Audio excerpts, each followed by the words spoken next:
turned around, I seen like a tree slam into the house right across the street, which kind of shook me up, and then just a lot of confusion after it.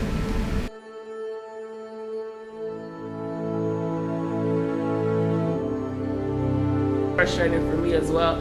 When the tornado was over, I trying to check on my family, so I came to Minneapolis and I parked my car. I at least walked a mile just to see if everybody was okay.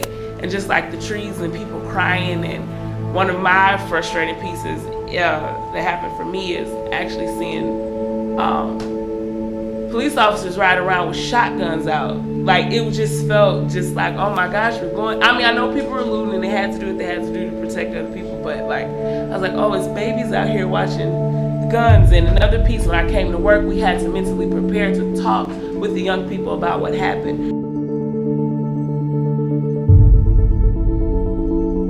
The tornado did have a dramatic effect on our community, seeing how we were just uprising from the past and moving on to the future, that we were coming up more as a community.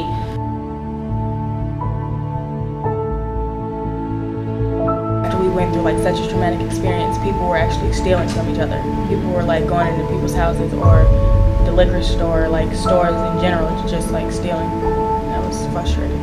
I know my friend, her sister, she can't sleep, or well, when it happened, a couple of weeks after it happened, she couldn't sleep, but she wouldn't talk to anybody about it. She would just not go to sleep, and her mom didn't start noticing until she got up in the middle of the night, and she was still up, and she was crying, and she was shaking, and I don't know, she was thinking about all the violence and the gang members, because her brother's in a gang, the gang members and the violence that's already going on, and at that, she's also thinking about the tornado and if it's going to hit again, or what's going to happen from here on out.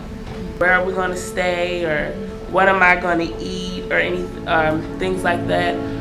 That's one of my concerns, and actually having real youth workers who really care to take that time with those young people and make sure that that's off of their mind for however many hours they're with them for that day.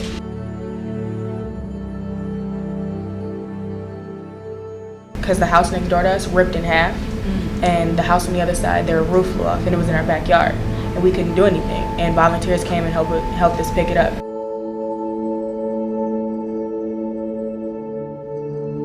It was bad that this tornado hit because it really came and had a great impact on the community, but at the same time, when it did happen, people realized that there's more to life than just running around and fighting and killing each other. A lot of these so-called gang members, they also have homes and have families. And it's when you realize that your family has gone through something so dramatic, it makes you worry. Community pulled together how I knew we could, even though the news or people who's not involved in this community see what they see on the news and it could be misrepresented. We just pulled together how the north side that I knew we could do. So that makes me smile. We're bringing food to each other, we're bringing blankets to each other, we're just making sure each other's okay. And that really makes me smile.